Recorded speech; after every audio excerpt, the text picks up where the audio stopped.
My cheating wife never came home. Then the next morning, I got a text from her saying, the pink sticky note on my fridge felt like a death knell.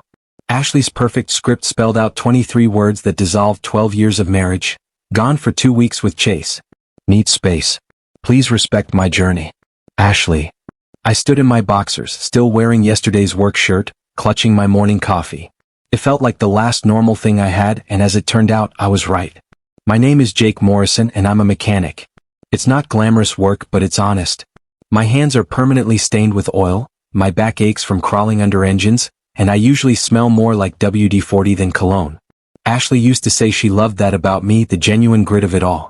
That was before she discovered yoga pants, green smoothies, and apparently personal trainers named Chase. The house now felt like a museum exhibit.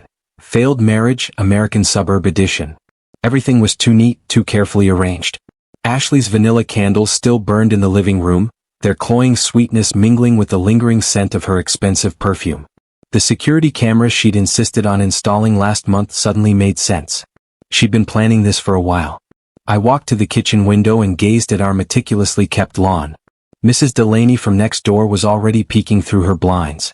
In Millfield, news traveled faster than gossip at a church potluck. By noon, everyone would know Ashley Morrison had abandoned her mechanic husband for a younger man. The burner phone was hidden behind the coffee filters. Such an amateur move, really. I almost chuckled at the cliché, the cheating spouse's secret device straight out of a bad movie. But the messages inside were undeniably real. 3 months of explicit texts, selfies in my favorite flannel shirt, and hotel bookings that twisted my gut. Chase Brennan, 28 years old, a personal trainer at Elite Fitness, drove a leased Tesla, and apparently specialized in helping married women discover their inner goddess. His Instagram was a parade of shirtless gym selfies and motivational quotes about living your truth. He was the kind of guy who overused literally and considered protein powder a food group. I scrolled through their conversations, each message a fresh stab. Ashley, my practical wife who once scoffed at social media influencers, was now sending heart-eye emojis and planning romantic getaways. The woman who'd once called Chase a Ken doll with daddy issues, now referred to him as her soulmate. My phone buzzed. A text from my business partner, Mike. Saw Ashley's car at the airport. Everything okay? I typed back, never better. She's on a journey of self-discovery. What kind of journey? The kind that ends with divorce papers? The house phone rang. Ashley's voice on the answering machine, breathless and frantic. Jake, I know you're there. Pick up. We need to talk about this like adults. I'm not the villain here. We both know this marriage has been dead for years. I just had the courage to do something about it. Courage? Is that what she called abandoning her husband via post-it note? I poured another coffee and sat at our kitchen table, the very table where we'd planned our future, discussed kids, argued about money. Now it felt like a monument to my own foolishness. How long had she been orchestrating this? How many of our friends were in on it? How many pitying glances had I missed? The garage was my refuge. Always had been. I own Morrison's Auto Repair on the edge of town, a place where things made sense. Engines had problems. You diagnosed them, you fixed them. No hidden meanings, no emotional manipulation, just honest work with predictable outcomes. Mike was waiting for me when I arrived, along with Tommy and Rick, my other mechanics. 3 guys who'd stuck with me for years, who understood that loyalty mattered. Boss, Mike said, avoiding my gaze. Heard about Ashley. News travels fast. Mrs. Patterson was in for an oil change this morning, said she saw Ashley loading suitcases at 5 a.m. Of course she did. Mrs. Patterson probably had a police scanner and a direct line to the town newspaper. So what's the plan? Tommy asked. I looked at my crew, Mike with his beer gut and endless supply of bad jokes, Tommy who could diagnose any engine problem by sound alone, Rick who was putting 2 kids through college on a mechanic's salary. These were my people, not Ashley's wine and cheese crowd who always made me feel like hired help at my own dinner parties. The plan is we work, I said. Same as always. But even as I said it, I knew everything had changed. Ashley had made her choice and now I had to make mine. The question was, would I be the victim in this story or something else entirely? By lunchtime, my phone had 17 missed calls from Ashley. I deleted them all without listening. The weekly rental above Frankie's boxing gym reeked of decades of sweat, shattered dreams, and industrial disinfectant. The walls were so thin I could hear every grunt, every punch landing on the heavy bag, every motivational speech Frankie delivered to kids who saw fighting as their ticket out of nowhere. Was perfect. Ashley had been back from her journey for 3 days, and the panic in her voicemails was escalating beautifully. Turns out Chase had been delayed at customs. Something about passport irregularities. Amazing how a simple phone call to my buddy Derek, who worked border security, could instigate such random inspections. I was nursing my morning coffee when Mrs. Delaney knocked on my door. She clutched a casserole dish, her face alight with the glee of someone who'd won the neighborhood gossip lottery. "Jake, honey, I brought you some tuna noodle casserole. Figured you might need some home cooking." Translation: I want details and I'm bribing you with carbs. That's kind of you, Mrs. Delaney. Such a shame about Ashley. Though, between you and me, I always thought she was too big for her britches. Remember when she complained about my wind chimes being too loud? Wind chimes? Like the gentle sound of music was somehow offensive to her delicate sensibilities? I let her talk. In Millfield, Mrs. Delaney was better than any PR firm. By evening, her version of events would have permeated every coffee shop, hair salon, and church basement within a 10-mile radius. Of course, some folks are saying you drove her to it. Working all the time, never taking her anywhere fancy, she continued, watching my face carefully. But I told Marge Hendricks, I said, that man worked his fingers to the bone for that woman, and this is how she repays him. I appreciate the support, Mrs. Delaney. You know what? You need a good lawyer. My nephew Danny handles divorces. Took his own wife to the cleaners after she ran off with her Pilates instructor. Got the house, the car, and half her retirement fund. I mentally filed that information away. I'll keep that in mind. After she left, I walked downstairs to the gym. Frankie was coaching a teenager on footwork, barking combinations in his gravelly voice. Frankie had been a semi-pro boxer back in the day before a detached retina ended his career. Now he trained kids and middle-aged guys like me who needed to hit something. "Morrison," he called out. "You look like hell. Feel worse." "Good. Anger makes you focused. Get changed." 20 minutes later, I was pounding the heavy bag, channeling 12 years of frustration through my fists. Each punch was a memory, Ashley rolling her eyes when I tracked mud indoors, Ashley forgetting to mention dinner parties until the last minute, Ashley introducing me as just my husband, as if I were a talking piece of furniture. "Your wife called here," Frankie said during my water break. "This morning? Wanted to know if you were acting erratically. Told her you seemed pretty rational to me, considering." The audacity was breathtaking. Ashley was worried about my mental state? The woman who'd abandoned her marriage for an Instagram influencer with the personality of a protein shake? What did you tell her? That if she was concerned about your well-being, maybe she shouldn't have run off with some muscled-up pretty boy. I laughed despite myself. Bet she loved that. Hung up on me. But she'll be back. Women like that, they can't stand not being in control of the narrative. Frankie was right. Ashley had spent our entire marriage curating my image, molding me into her version of an acceptable husband.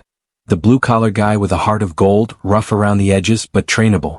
A project she could showcase to her friends. "Look how I've domesticated him." Well, the project was officially cancelled. I was walking back to my apartment when I saw it. My truck, parked in the gym's lot, had "Not Enough Man" spray painted across the hood in bright red letters. The rage hit me like a physical blow. This wasn't just vandalism, it was a message. Someone wanted me to know exactly how they viewed me, the inadequate husband who couldn't satisfy his wife.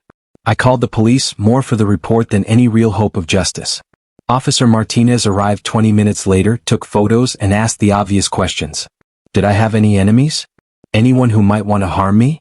"My wife left me for her personal trainer," I said. "Take your pick." Martinez nodded sympathetically. He'd been through his own divorce 2 years prior, another casualty of Millfield's relationship graveyard. "Could be random," he said, though his tone suggested otherwise. "You might want to install some security cameras. And Jake, watch your back. Domestic situations can escalate fast." After he left, I stood staring at my defaced truck. The paint job would cost $800, money that would have to come out of the business. But the true cost was the humiliation. Everyone who saw this truck would know precisely what it implied. My phone buzzed. A text from an unknown number. "How does it feel to lose everything?" I stared at the message, my mind racing. Ashley wouldn't text from a random number. She was too direct for games. Chase was too dumb for psychological warfare. So who was pulling the strings? I saved the number and headed upstairs. Time to stop playing defense. The answer came at 3 a.m. when insomnia led me to scroll through Ashley's social media like a masochist with a smartphone. Her Instagram was a meticulously curated highlight reel of our marriage. Romantic dinners, vacation photos, anniversary celebrations. The comment section was a goldmine of fake sympathy and barely veiled gossip. But it was her best friend Vanessa's comment that stopped me cold. Sometimes we have to break a few hearts to find our true selves. So proud of you for being brave enough to follow your bliss. Vanessa Chin, Ashley's college roommate, maid of honor at our wedding, and the woman who'd been whispering poison in my wife's ear for months. I should have seen it coming. Vanessa had never liked me, always treating me like Ashley's unfortunate mistake. At every dinner party, every social gathering, she'd make subtle digs about Ashley settling or wasting her potential. I pulled up Vanessa's profile and started digging. What I found was telling. Vanessa's own marriage had imploded 6 months ago. Her husband, David, had left her for a co-worker, taking half their assets and leaving her bitter, broke, and looking for someone to blame. Misery loves company, and apparently it also loves recruiting. The next morning I drove to Elite Fitness. Chase's Tesla was parked in the lot, gleaming white with vanity plates that read, "Fit God." I sat in my vandalized truck and watched him through the gym's floor-to-ceiling windows. He was training a middle-aged woman, standing too close, touching her shoulders as she did squats. The same routine he'd used on Ashley. I waited until his session ended, then followed him to the smoothie bar. Chase was everything I wasn't. Tall, tan, with the kind of sculpted physique that came from having exercise as your full-time job. He ordered something called a warrior goddess bowl, and flirted with the teenage cashier while he waited. "Chase Brennan," I said, walking up behind him. He turned and I saw the moment recognition hit. His confident smile faltered, replaced by a mix of guilt and fear. "Jake. Hey man, look, about Ashley." "Relax," I said. "I'm not here to fight you. Actually, I wanted to thank you." "Thank me?" His confusion was almost comical. This wasn't the script he'd prepared for. No angry husband, no dramatic confrontation, no chance to play the romantic hero stealing the neglected wife from her brutish husband. For showing me who my wife really is. 12 years I wasted on someone who could throw away a marriage for a few Instagram-worthy moments. "You did me a favor." "That's surprisingly mature of you," he said. "I'm a mature guy. In fact, I'm so grateful, I want to make sure everyone knows how happy you two are. Mind if I take a picture?" Before he could object, I snapped a photo of him holding his ridiculous smoothie bowl, looking bewildered and slightly panicked. The caption I posted on Ashley's Instagram later would read, "When you find your soulmate, every moment is a celebration. #blessedandgrateful, #new beginnings." The comments started immediately. Ashley's professional contacts, her family, her book club friends, all seeing her husband publicly celebrating her affair. The humiliation was perfect, but I was just getting started. That afternoon, I paid a visit to Danny Hendricks, Mrs. Delaney's nephew and Millfield's most aggressive divorce attorney. His office, above the hardware store, was adorned with hunting trophies and law degrees from schools I'd never heard of. "Mrs. Delaney says you need a good lawyer," Danny said, leaning back in his chair. "She also says your wife's been stepping out with some pretty boy trainer." "That the situation?" "That's it." "How long have you been married?" 12 years. "Kids?" "No." "Property?" "House in both names." "I own my business outright." Danny smiled, his eyes glinting with predatory interest. "Any proof of the affair?" I showed him the burner phone, the text messages, the hotel receipts. His smile widened. "This is good. Real good. In this state, adultery affects asset division. We can make this very expensive for her." "I don't want her money," I said. "I want something else." "What's that?" "I want her to understand what it feels like to lose everything." Danny's expression shifted from professional to intrigued. "What did you have in mind?" I told him about Vanessa, about the social media campaign, about my suspicions that this whole thing was orchestrated. Danny listened, taking notes, occasionally nodding. "You know," he said when I finished, "most guys in your situation just want to get it over with. Take their lumps, split the assets, move on. But you're thinking strategically. I'm a problem solver. Always have been." "Good, because I've got some ideas that might interest you." We talked for another hour, outlining a plan that was perfectly legal and absolutely devastating. By the time I left Danny's office, I felt something I hadn't experienced in months: hope. My phone rang as I was walking back to the truck. Ashley's number. "Jake, we need to talk." "Do we?" "That post on my Instagram. You can't do things like that. It's humiliating." "Humiliating for who?" "For both of us. People are asking questions. My boss saw it. My mother called crying." Sounds like a personal problem. Jake, please. I know you're hurt, but we're adults. We can handle this maturely. Like leaving a note on the fridge? That kind of maturity? Silence. I want to come get my things. When? Tonight? 7. I'll make sure the door's unlocked. After I hung up, I called Mike at the shop. I need a favor, I said. And bring Tommy and Rick. We're going to have some fun. Ashley arrived at 7 sharp, driving her silver BMW like she was approaching a crime scene. She'd brought backup. Vanessa sat in the passenger seat, probably there to provide moral support and witness protection. I watched from my apartment window as they sat in the car for 5 minutes, having what looked like an intense conversation. Finally they got out. Ashley moved toward the house with the cautious steps of someone entering enemy territory. Vanessa hung back by the car, phone in hand, ready to call for help if needed. What they didn't know was that I'd spent the afternoon preparing for this moment. I'd changed the locks as was my legal right, according to Danny. I'd also installed a few discreet recording devices, perfectly legal in my own home. Most importantly, I'd invited an audience. Mike, Tommy, and Rick were waiting in the garage, supposedly working late on an engine rebuild. Mrs. Delaney was conveniently watering her garden.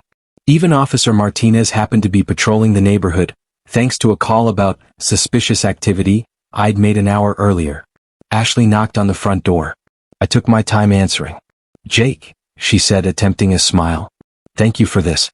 I know it's awkward. Come on in, both of you. Vanessa followed Ashley inside, her eyes darting around like she expected an ambush. She was a thin woman with sharp features and the kind of aggressive blonde highlights that screamed, recently divorced and angry about it. I just need to get some clothes and personal items, Ashley said. I won't take anything that's not mine. Take whatever you want, I said. I'm not attached to any of it anymore. She looked surprised by my reasonableness. Ashley had always been able to read my moods, but apparently 12 years of marriage hadn't prepared her for this version of me. Calm, detached, almost friendly. They went upstairs to the bedroom. I could hear Ashley opening drawers, Vanessa whispering advice. After 20 minutes they came back down with 2 suitcases and a box of books. That's it? I asked. For now. I'll come back for the rest later when we've had time to process everything. Process everything? I repeated. Is that what we're calling it? Jake, I know you're angry. I'm not angry, Ashley. I'm grateful. Vanessa stepped forward. Grateful for the wake-up call. For showing me what my life really was. For giving me the chance to start over with someone who actually wants to be with me. Someone? Ashley's voice was sharp. You're already seeing someone? Let's just say I'm exploring my options. Turns out there are plenty of women who appreciate a man with a steady job and functional emotional intelligence. It was a lie, but a useful one. I could see it hitting Ashley exactly where I'd aimed. Her ego, her sense of control, her assumption that I'd be waiting around indefinitely while she found herself. Who? Vanessa demanded. That's really none of your business, is it? I looked directly at Vanessa. Though I appreciate all the advice you gave Ashley. Really helped clarify things. Vanessa's face went pale. What advice? Oh, you know, about following her bliss, about not settling, about how she deserved better than a blue-collar husband who'd never be good enough for her social circle. I never said, didn't you? Ashley tells me everything. Used to, anyway. She told me how you encouraged her to join that gym. How you said she should explore her options. How you helped her realize she was wasting her life with someone beneath her station. Ashley was looking back and forth between us, confusion replacing her careful composure. Vanessa, what is he talking about? Nothing. He's trying to cause problems between us. Am I? I pulled out my phone and opened the voice recording app. Because I have some interesting voicemails from someone who sounds exactly like you, Vanessa. Want to hear them? I didn't actually have any voicemails from Vanessa, but the bluff worked. Her face crumpled and I knew I'd hit the target. You've been manipulating my wife, I continued, feeding her dissatisfaction, encouraging her to throw away 12 years of marriage because you couldn't stand seeing her happy when your own life fell apart. That's not. Your husband left you 6 months ago, took half your money, left you bitter and alone. So you decided Ashley should join you in the misery club. Misery loves company, right, Vanessa? Ashley was staring at her best friend with growing horror. Vanessa, is this true? Vanessa looked around the room like a trapped animal, then made her choice. Ashley, you were wasting your life with him. You said so yourself. You felt trapped, unfulfilled. I just helped you see what was already there. By encouraging her to have an affair? By encouraging her to live authentically, with a personal trainer who's cheating on her with half his clients. That got Ashley's attention. What? I pulled up Chase's Instagram on my phone, scrolled to a photo from 2 days ago. That's Chase with Miranda Peterson. Yesterday it was Sarah Williams. Today it's someone named Brittany. Your soulmate is running a rotation. Ashley, you're not his girlfriend. You're Tuesday and Thursday. Ashley snatched my phone, scrolling through the photos. Her face cycled through denial, recognition, humiliation, rage. He told me I was special, she whispered. You are special, Vanessa said desperately. This doesn't change anything. It changes everything. Ashley exploded. You ruined my marriage for this? For a man who's treating me like just another client? Your marriage was already over. No, it wasn't. It was work. It was routine. But it wasn't over. And now it is because I listened to you. The fight that followed was everything I'd hoped for and more. 12 years of friendship dissolved in accusations and recriminations, with me as the silent observer taking mental notes. By the time Vanessa stormed out, Ashley was crying and I was almost feeling sorry for her. Almost. Jake, she said through her tears. I'm so sorry. I didn't know. You didn't want to know, I corrected. There's a difference. Can we fix this? Can we try again? I looked at my wife, really looked at her. She was beautiful, successful, intelligent. She was also selfish, easily manipulated, and had just proven she was willing to throw away everything we'd built together based on the advice of a bitter friend and the attention of a pretty boy with no substance. No, I said. We can't. Jake, please? The papers will be filed tomorrow. Danny Hendricks is representing me. You should get your own lawyer. You're really going to divorce me over this? Ashley, you divorced me the minute you walked out that door with Chase. I'm just making it official. After she left, I sat in my empty house and felt something I hadn't expected. Relief. The worst was over. Now came the fun part. The high school reunion was Ashley's idea of hell made manifest. A gymnasium full of people she'd spent 20 years trying to impress, all gathered to judge each other's life choices. She'd been dreading it for months, which made it the perfect venue for my final act. It had been 6 weeks since our confrontation. The divorce papers were filed, assets were being divided, and Ashley's life was unraveling with mathematical precision. Chase had dumped her the day after I'd exposed his Instagram rotation. Her job at the PR firm was in jeopardy after her personal drama started affecting her professional relationships. Vanessa had moved to Phoenix, cutting all ties with Millfield and taking her poisonous influence with her. I meanwhile was thriving. The shop was busier than ever. Apparently, being the wronged husband in a small-town scandal was good for business. I'd lost 15 pounds working out at Frankie's gym. I'd even been on a few dates, nothing serious, but enough to remind me that there were women in the world who didn't see me as a project to be improved. The reunion was held at Millfield High, in the same gymnasium where Ashley had been homecoming queen and I'd been the guy who fixed the sound system for school plays. The irony wasn't lost on me. I arrived fashionably late, wearing a new suit that actually fit, feeling better than I had in years. The gym was decorated with balloons and streamers in the school colors, round tables scattered across the basketball court, a DJ playing hits from our graduation year. Ashley was already there, standing near the punch bowl with a forced smile and desperate eyes. She'd lost weight too, but not in a healthy way. Stress and heartbreak had carved hollows in her cheeks and put shadows under her eyes. She wore a red dress that probably cost more than my truck payment. Armor against the judgment she knew was coming. Jake. Karen Murphy, our class president, appeared at my elbow. You look fantastic. I heard about you and Ashley. I'm so sorry. Don't be, I said. Best thing that ever happened to me. Karen's eyes widened. This wasn't the response she'd expected from the wronged husband. Really? Really? Turns out there's life after marriage to the wrong person. Word spread quickly through the room. Jake Morrison wasn't broken, wasn't bitter, wasn't hiding at home, licking his wounds. He was confident, successful, and apparently doing just fine without his cheating wife. I worked the room like a politician, catching up with old classmates, telling edited versions of my story that cast me as the hero rather than the victim. The narrative was simple. I'd married young, worked hard to build a life, and discovered my wife wasn't the person I thought she was. Now, I was free to find someone who actually appreciated me. Meanwhile, Ashley was getting the other treatment. The sympathetic head tilts, the carefully worded questions, the subtle judgment disguised as concern. Everyone knew about Chase, about the affair, about how she'd left her husband via post-it note. In a room full of people who'd known us both since we were teenagers, There was no hiding from the truth. The DJ called for attention around 9 p.m. "Ladies and gentlemen, we have a special request from one of our classmates. Jake Morrison has something he'd like to share." I hadn't requested anything, but I wasn't about to waste the opportunity. I walked to the microphone, looked out at the sea of faces, and found Ashley's eyes across the room. "Thank you all for being here tonight," I began. "It's great to see everyone, to catch up on old times and see how far we've all come." Polite applause. "Some of you know that Ashley and I are getting divorced.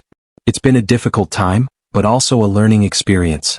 I've learned a lot about loyalty, about friendship, about the difference between the person you marry and the person they become." The room was dead silent now. Ashley looked like she wanted to disappear.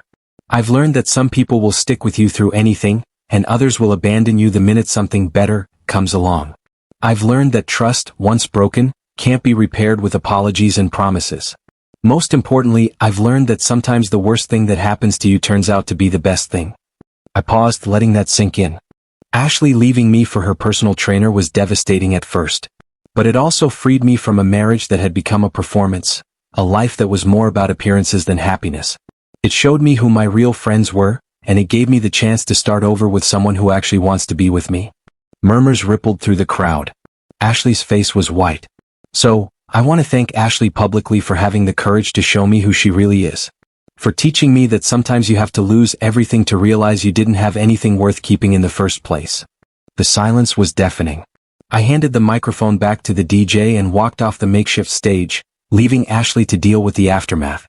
She found me in the parking lot 20 minutes later, tears streaming down her face. "How could you do that to me?" she demanded.